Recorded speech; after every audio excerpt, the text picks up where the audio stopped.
मांस खाना पाप है या पुण्य। गरुड़ पुराण। एक बार जब श्री कृष्ण एक पेड़ के नीचे बैठे बांसुरी बजा रहे थे, उसी तरह एक हिरण दौड़ता चला आया और उनके पीछे जाकर छुप गया। वो हिरण बहुत ही घबराया हुआ था। भगवान श्री कृष्ण ने उसके सिर पर हाथ फेरते हुए कहा, क्या हुआ, तुम क्यों छुप रहे हो? उसका पीछा करते हुए एक शिकारी भी वहां आ पहुंचा और बोला, यह मेरा शिकार है, इसे मुझे दे दो, इस पर मेरा अधिकार है। तब भगवान श्री कृष्ण बोले, हर जीवित जीव पर उसका खुद का अधिकार होता है, ना कि किसी का। तब वह शिकारी क्रोध में बोला, यह मेरा शिकार है, इसे मैं पकाकर खाऊंगा। तब भगवान श्री कृष्ण बोले, किसी भी जीव को मारकर खाना पाप की श्रेणी में आता है। क्या तुम पाप के बागी बनना चाहते हो? मांसाहार पुण्य है या पाप? क्या तुम धर्म को नहीं जानते? तब वह शिकारी बोला, मैं तुम्हारे जितना शिक्षित तो नहीं कि यह जानूं कि मांसाहार पुण्य है या पाप, पर मैं यह जानता हूँ कि जीव को मारकर खाना, इसमें कोई हर्ज नहीं। मांसाहार से तो एक तो वह जीव को जीव बंधन से मुक्त कर रहा है, फिर क्यों मांसाहार से मना किया जाता है? मांसाहारी होने को क्यों नहीं कहा जाता? वैसे भी मैं इसे मारकर नीच योनि से मुक्ति दिलाकर पुण्य ही कमा रहा हूँ, फिर इस पर पाबंदी क्यों? इसे तो प्रोत्साहित करना चाहिए। जहाँ तक मैंने सुना है, जीव हत्या तो शास्त्रों में भी बताया गया है। राजा लोग शिकार किया करते थे। ऐसे तमाम तर्क देते हुए श्री कृष्ण से पूछा कि फिर क्यों ये मांसाहार गलत है और पाप की श्रेणी में आता है? आप ही बताइए, मांसाहार पुण्य है या पाप? भगवान श्री कृष्ण समझ गए कि इसकी बुद्धि मांस खाने के कारण तामसिक हो गई है और उसने सोचने और समझने की बुद्धि भी खो दी है। फिर भगवान श्री कृष्ण बोले, इस अंतहीन विषय पर पहले मैं कोई राय नहीं दूंगा। मेरी इस छोटी सी कथा सुनने के बाद तुम्हें उत्तर देना कि मांसाहार पुण्य है या पाप, और तुम्हें मांस खाना है या नहीं। वह शिकारी सोचने लगा कि इसमें मेरा तो कोई घाटा नहीं है, इस कथा को मैं सुन लेता हूँ, मेरा मनोरंजन भी हो जाएगा और बाद में मुझे इसका मांस भी मिल जाएगा। तो भगवान श्री कृष्ण ने अपनी कथा आरंभ की। एक बार मगध में खाद्य संकट खड़ा हो गया तो अन्न का उत्पादन कम रहा। राजा को चिंता हुई कि यदि इस समस्या का शीघ्र निदान नहीं किया गया तो संरक्षित अनाज कोष भी खत्म हो जाएगा और संकट भीषण हो जाएगा। तो सम्राट ने अपनी समस्या सभा में पूछा, देश की खाद्य समस्या को सुलझाने के लिए सबसे सस्ती वस्तु क्या है? मंत्रीगण सोच में पड़ गए। चावल, गेहूं, आलू इत्यादि पदार्थों को उगाने के लिए बहुत श्रम करना पड़ता है। वह तभी प्राप्त होते हैं जब प्रकृति का प्रकोप ना हो। ऐसे में तो कुछ सस्ता हो ही नहीं सकता। तब शिकारी का शौक रखने वाला एक मंत्री ने सोचा कि यही उत्तम अवसर है, क्यों न अंधाधुंध शिकार के लिए राजा की अनुमति ले ली जाए। उसने सभा में कहा कि सबसे सस्ता खाद्य पदार्थ है मांस, इसके लिए धन का खर्च भी नहीं है और पौष्टिक खाना भी मिलता है। सभी सामंतों ने इस बात का समर्थन कर दिया, लेकिन मगध के प्रधानमंत्री अभी भी चुप थे। सम्राट ने पूछा, प्रधानमंत्री आप चुप क्यों हैं? आपने कोई अनुमोदन नहीं किया, आपका क्या मत है? प्रधानमंत्री ने कहा, मैं यह नहीं मानता कि यह कथन सही है कि मांस सबसे सस्ता पदार्थ है, फिर भी इस विषय पर मैं अपने विचार आपके सामने कल रखूंगा। प्रधानमंत्री उसी रात मांसाहार का प्रस्ताव रखने वाले सामंत के घर पहुंचे। सामंत ने इतनी देर रात प्रधानमंत्री को अपने घर आया देखा तो वह घबरा गया। किसी अनिष्ट की आशंका से वह कांप गया। प्रधानमंत्री ने कहा, संध्या को महाराज बीमार हो गए, उनकी हालत बहुत ही खराब है।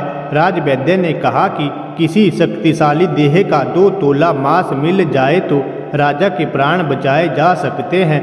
आप महाराज के सबसे विश्वास पात्र हैं, इसलिए आपसे योग्य कौन होगा? इसके लिए आप जो भी मूल्य लेना चाहे ले सकते हैं। आप कहें तो इस काम के लिए मैं आपको 1 लाख स्वर्ण मुद्राएं भी दे सकता हूँ। एक बड़ी जागीर भी आप मांग सकते हैं। बस आप अपनी इच्छा कहे, मैं कटार से आपके हृदय को चीर कर बस 2 तोला मांस निकाल लूँगा।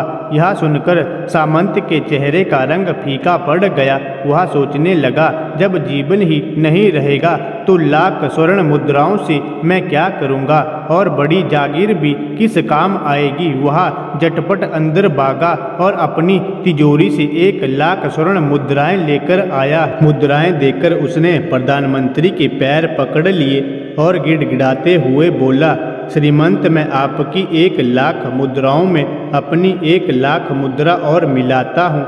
इस पैसे से आप किसी और सामंत के हृदय का मांस खरीद ले, किंतु मुझे जाने दे, यह बात किसी और को पता ना चले। मैं आपसे आग्रह करता हूँ, करूँगा। प्रधानमंत्री जी यह सब समझ चुके थे। वह उसे थोड़ी और मानसिक पीड़ा देना चाहते थे। प्रधानमंत्री ने आगे कहा, सामंत, आप शरीर से बलिष्ठ है, आपकी कद काठी महाराज से मिलती जुलती है, इसलिए राज वैद्य ने खास तौर पर आपका ही नाम लिया है। आपके दान से हमारे अच्छे राजा की जिंदगी बच सकती है। आप कहे तो मैं आपको प्रधानमंत्री का पद देने को तैयार हूँ और खुद आपका कर्मचारी बनकर रहूँगा, पर प्रजा से हमारे राजा न छीने। सामंत तो फंसता हुआ दिख रहा था। उसने शरीर पर अंग वस्त्र रखकर अपने जूते भी पहन लिए। जैसे ही वह वहाँ से भागने वाला था, वह तुरंत प्रधानमंत्री के पैरों में लेट गया। उसने याचना की कि प्रधानमंत्री, मैं इस योग्य नहीं हूँ। जब प्राण ही नहीं रहेंगे तो प्रधानमंत्री पद का या राजा का सिंहासन भी मिल जाए तो मैं उसका क्या करूँगा। आप चाहे तो मेरा सब कुछ ले ले, पर मेरे प्राण ना ले। मैं आपका ये भवन और सारा धन आपको सौंपता हूँ। रातों रात राज्य से निकल जाऊंगा। इतना कहकर वह अपने घोड़े की ओर भागा और जैसे ही अपना घोड़ा गठने लगा, आवाज आई, अभी अभी अपने पीछे गए तुम अपने परिवार को भी छोड़े जा रहे हो। सामंत बोला, मेरे प्राण से प्रिय कुछ भी नहीं है। जब जीवन ही ना रहेगा तो कुटुंब का क्या करूँगा। जीवन रहा तो ऐसे ही सुखी रह लूँगा। इतना कहकर घोड़े पर छलांग लगाकर बैठ भी गया।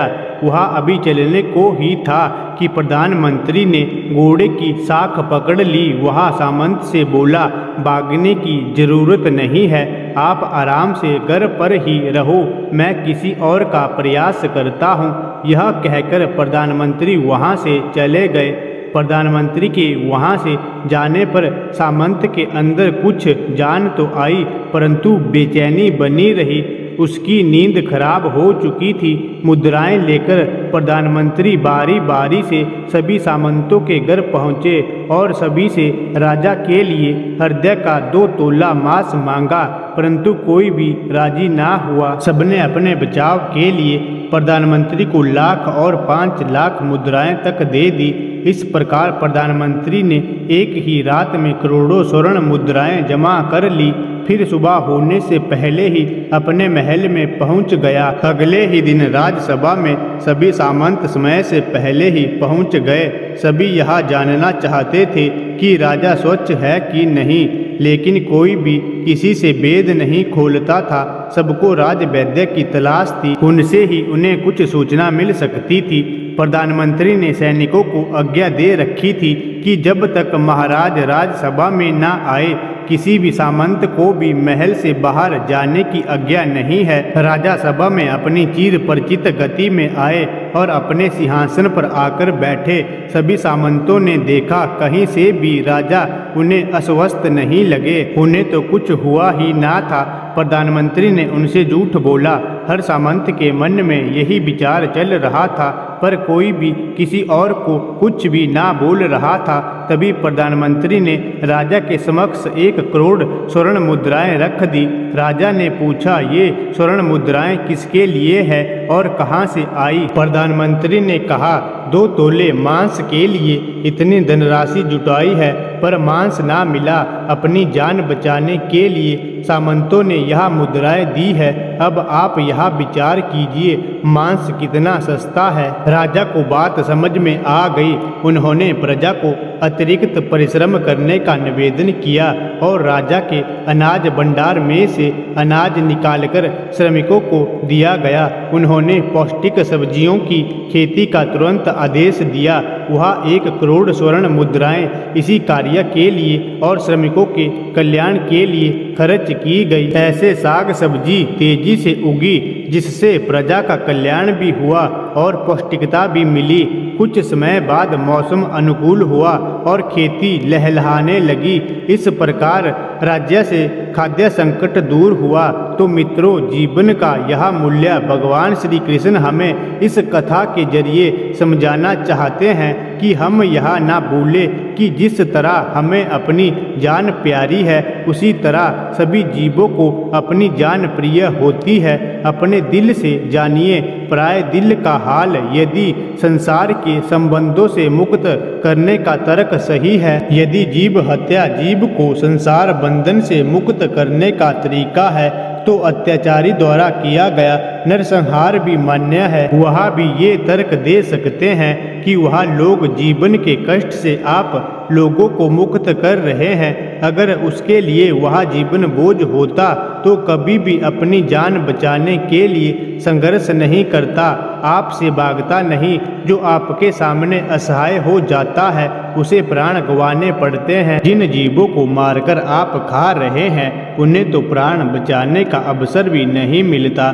बर्बरता सिर्फ वही नहीं है जहाँ सिर्फ मानव का रक्त बहता है, बर्बरता उसे भी कही जाती है जहाँ स्वार्थ के लिए किसी जीव की हत्या कर दी जाए। हम अंत समय में जिंदगी भर के पापों के लिए जिंदगी भर सुकर्म करने की कोशिश करते हैं, परंतु हम यह भूल जाते हैं कि जब वह जीव हमारे लिए काटा गया और हमारे लिए तड़पा, उसका श्राप हमें इस जीवन में ही नहीं बल्कि अगले जीवन तक नहीं छोड़ता। परमात्मा से यह ज्ञान पाकर शिकारी परिपूर्ण हो गया और उसे ज्ञान की प्राप्ति हो गई और वह जान गया कि महानता जीवन लेने में नहीं बल्कि जीवन देने में है। शिकारी भगवान के आगे हाथ जोड़कर वहाँ से चला गया और उसने कसम खा ली कि वह अपने संपूर्ण जीवन में किसी को भी कभी चोट नहीं पहुँचाएगा।